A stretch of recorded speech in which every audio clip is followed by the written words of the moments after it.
Okay, ladies and gentlemen, our civil drafting drainage plan design. This information is going to be added to our grading plan, except before we start drawing the drainage plan, which is actually a very simple plan, to be honest with you, I want to take a few minutes to explain what it is, and show you some information on that, and actually show you some videos of some things that have happened here in El Paso. Okay. So drainage plan, it's having to do with stormwater. So whenever it rains, us in the civil engineering world, we need to know how much water to plan for, because the water is going to go somewhere. So that's basically what we need to do is we kind of need to know where does the stormwater go, um, the watershed characteristics. And what I mean by watershed, it's the area that we're considering, or what we're going to calculate. We usually call that a watershed. We do have to talk about stormwater management. The rational method is our kind of our typical method of calculating the stormwater here in El Paso. It's called the rational method. We also need to consider the storm characteristics, and then in some cases, how we can also reduce stormwater runoff. Okay, so again, anything having to do with drainage, whenever you hear drainage from and the civil engineering design development type thing, it is having to do with stormwater. Okay. So first things first, where does the stormwater go? All right. So a couple of things. The first one, it's actually absorbed. It's just absorbed by the ground. The ground itself will absorb some amount of stormwater. So that is part of our calculations. Now, any other runoff that's left over that is not absorbed, that does need to go somewhere. It goes into a waterway, a street, or neighboring areas as permitted. You can't just dump water into the street and not really know where it's going to go to. It can be permitted in some cases, so it really depends on how the area has been planned. So, but we do need to know that. Or in some cases, you detain it on site. We're going to talk about this here in a little bit. I'm going to show you on Google Maps where we have some areas, but we actually do this a lot here in El Paso. We actually detain a lot of our stormwater runoff here in El Paso. And you'll see those in retention ponds. It's just a big mysterious hole in the ground that you'll see usually with a fence around it. That's what we call detention or retention ponds. And again, they're all over the place. If you're familiar with the Riverside area, next to Riverside Middle, there's a park that's actually a retention pond. It's called Vocational Park, and it's kind of a hole in the ground. Right? If you ever go to that park, you'll notice you have to climb down into the park, and that's actually because it's meant to hold water. Okay. Um, Album Park up on the east side is also a retention pond, and there's ways how you can tell what is a retention pond. This is on the storms on the PowerPoint. It's not very common as far as where to hold water, but there is such a thing as underground storage. But as a matter of fact, there happens to be one here in El Paso, and all of you guys have seen it, but you probably don't even realize that it's an underground storage. What I mean underground is literally in the ground, storage of stormwater. And again, we'll talk about that here in a little bit. To me, very, very interesting. Okay, as far as the site development, whenever we talk about storm water, not storm sewer, storm water, we need to consider the improvements or changes to the site. Are you going to put buildings, pavement, landscape? All of those things actually change the amount of water that's coming off the site, simply because you're going from bare dirt to putting a building or pavement. That will actually generate more water running off the site. So you do have to consider those site development characteristics.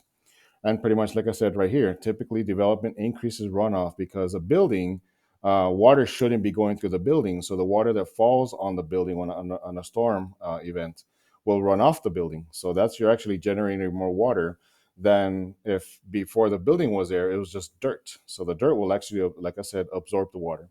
So those are all the things that we have to consider on our development for our drainage calculations. Okay. So as far as stormwater management, there are some regulations. We can't. The stormwater is highly regulated. It does have to do with the environment. Sometimes the Environmental Protection Agency (EPA) gets involved. They want to know how you're treating the water. Is it going to generate sedimentation? Is it going to be dirt on the water and all those things? So those are all things that have to be considered. Again, because it does have to do with an environmental concept or aspect of it to make sure that we're considered in our stormwater management. Okay. You also want to protect property, and really, what we want to do is try to reduce site runoff as much as possible. considering the fact that we still have a development to consider.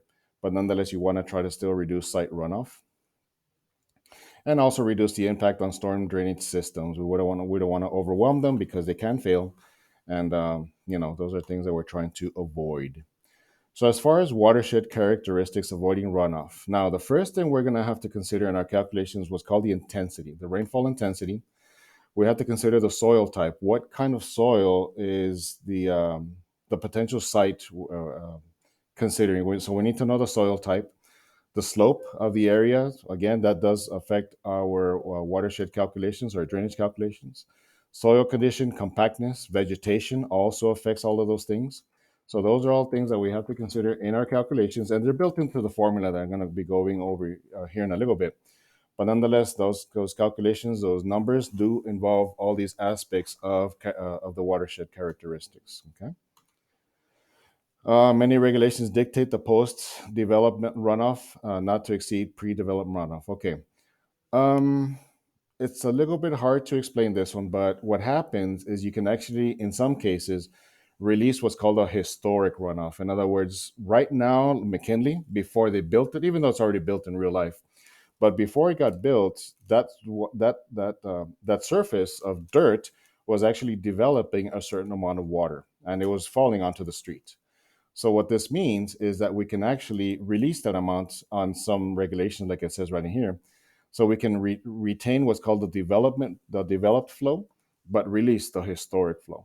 So then the pond itself, the hole in the ground, if we were to have a hole in the ground to hold water, can hold, but it would, in this case, in some cases, like I said, it would be holding the water that's developed from the new development, meaning the pavement, the building, all of those, whatever water is generated additionally will be held, and you can release the historic flow. Probably a little bit more than what we need to know for now, but then just to let you know, but that can happen. Um, you need to calculate the pre storm runoff and post development, meaning what's before and after. We'll have to calculate that, and like I said, pretty much the change in runoff difference must be retained on site. That's usually the case. Now, the city of El Paso sometimes makes you hold 100% of your runoff. So, development, pre-development, post-development, most of the time they'll say, nope, you need to hold everything. Nothing can be released. So you have to hold everything on site, depending on McKinley. That's not going to be the case, but nonetheless. If there's a storm management plan, we have to consider that for the area to tell us whether we can release water or not. So you would have to look at the overall. Sometimes they call it a master plan, a stormwater master plan. Um, that's for the area, and McKinley happens to fall in that category because we are releasing all the water off to McKinley Boulevard and not retaining any water on site. Okay, just to let you guys know. Now, as far as the calculation, we're going to use what's called the rational method. This is a very common method.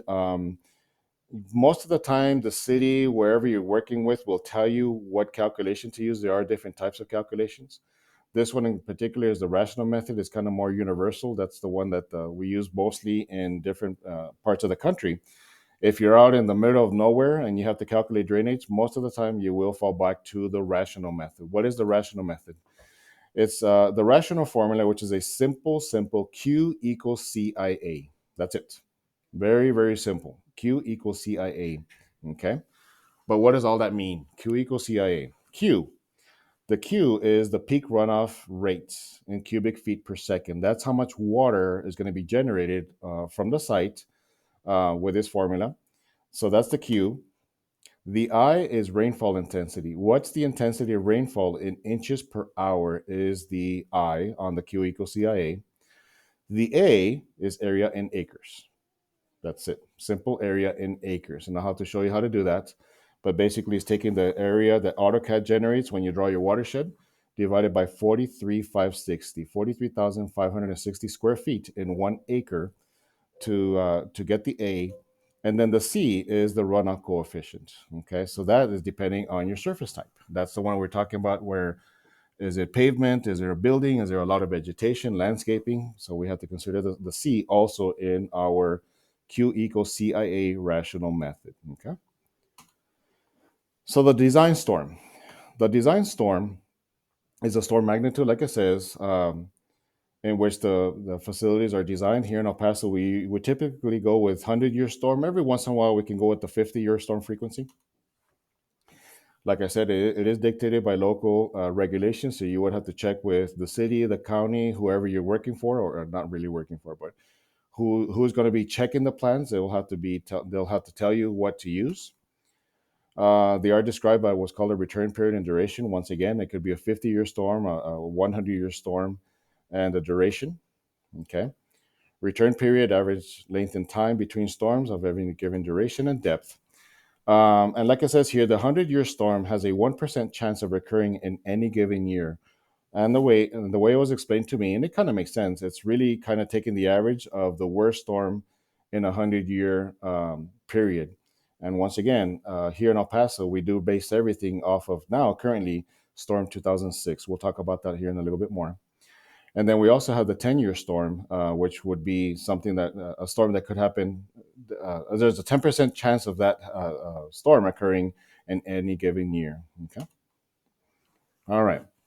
So here for the city of El Paso, the C, the runoff coefficient, we talked about that in our rational formula Q equals CIA.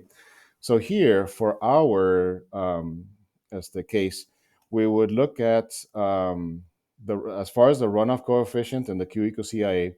Suppose we're looking at, let's see, I guess what would be a good example?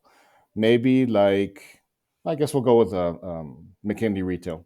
So McKinley Retail is the land use. What is the land use of McKinley Retail? Is it rural residential? What is rural residential? Residential is houses. It's where you live. You have as the parks and streets and all that. So and rural is outside of the city. It's out in Fabians, or like where Mr. Iglesias lives in Tornillo type of thing. Single family residential, multifamily apartments. But if we're looking at McKinley Retail, we look at all these land uses, and I can tell you McKinley Retail will be general commercial. Okay. It's just a general commercial area. And that one will then we look at the storm frequency. And like I said, here in El Paso, we mostly use the 50-year, the 100-year storm. I will give everybody a different storm frequency for the purpose of the class and for the purpose of the drainage calculation. But for now, just to show you here, if we look at general commercial and a runoff coefficient, look at this, it's 0.95. What that means is in a general commercial land use, 95% of the water is not going to be absorbed into the ground. 0.95 is 95%. So 95% of the water is going to run off the site. Why? Because in general commercial, we have a lot of pavement, buildings, sidewalks. You don't really have parks. You don't really have anything that will absorb water. It's mostly non-permeable surfaces. Again, pavement, buildings, rooftops on a general commercial site. So 95% of that water will run off. Okay. Versus, let's look at another extreme. If we look at the land use, still a 100-year storm of a golf course, which you can probably think is like a park. So a golf course or even a cemetery. What do you see in a golf course and cemetery? Do you see a lot of rooftops? Do you see a lot of pavement? No, it's mostly grass, dirt. So in those cases, you usually 0.31. So that means 31% of the water. How can I say it? 31% of the water will run off the site. So it's more like 69% of the water will be absorbed in the ground in a golf course and or cemetery. Okay.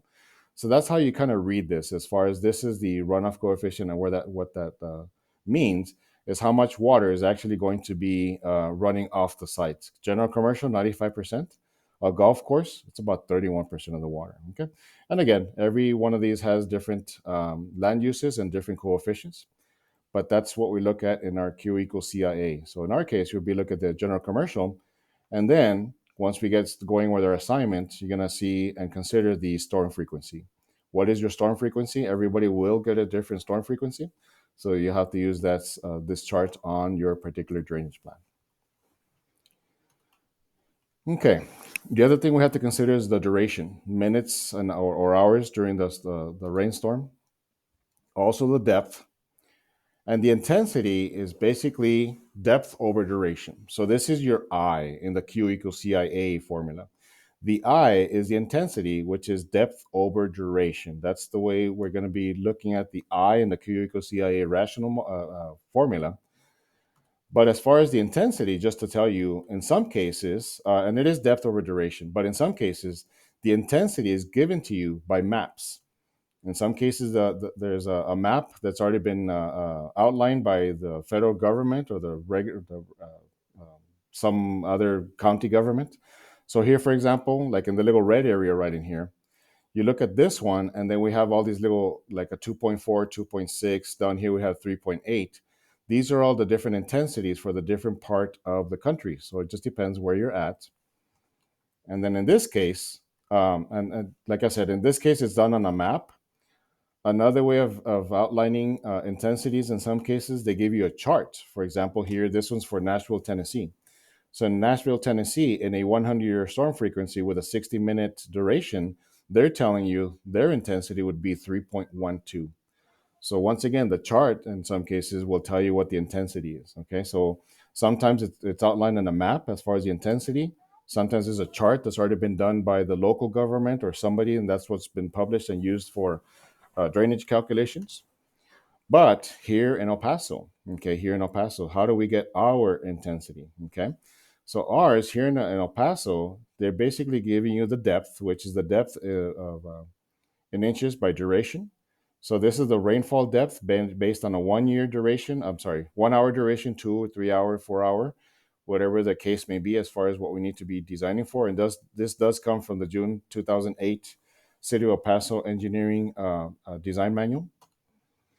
And then you plug in this number. So in some cases, you'll have to just use this formula where your I, like let's say it's for the 25-year storm. Okay. The let's say we're looking at the 25-year storm. You take your depth over duration. So this is pretty much given to you. This is the depth already and duration. Except we also need to consider what's called the time of concentration. So this is the formula you will be using for your I and the Q equals CIA.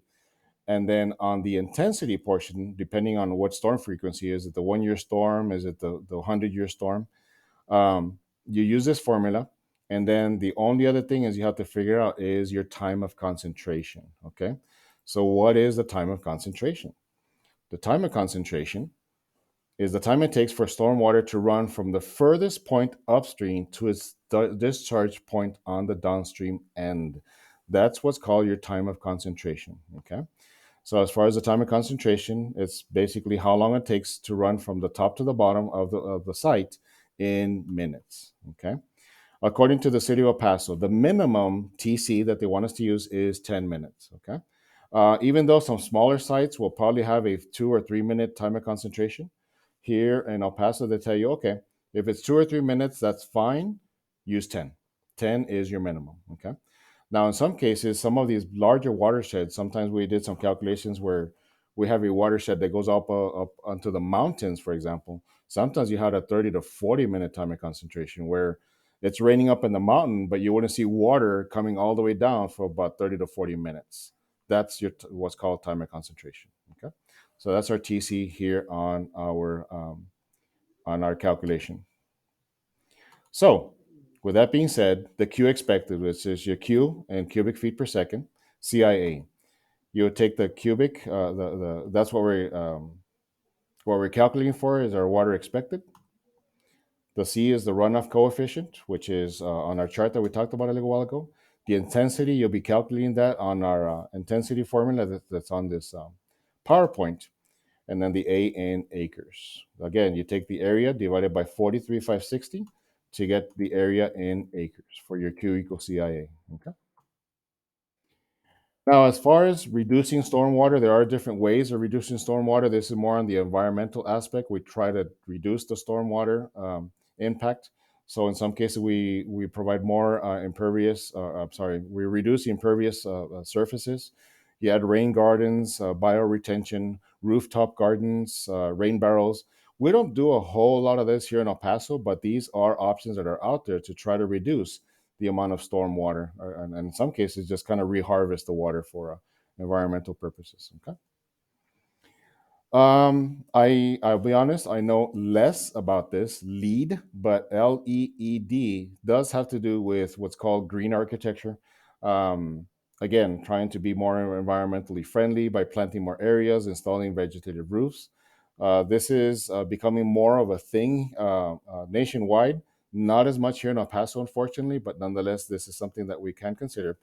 And as far as lead, you can get points towards the site. As far as what those points are, I'm not sure what exactly they are, but I do know that the higher points you get in lead, um, as the determinations, you can get more points as far as environmental something. So we should probably try to research that a little bit more.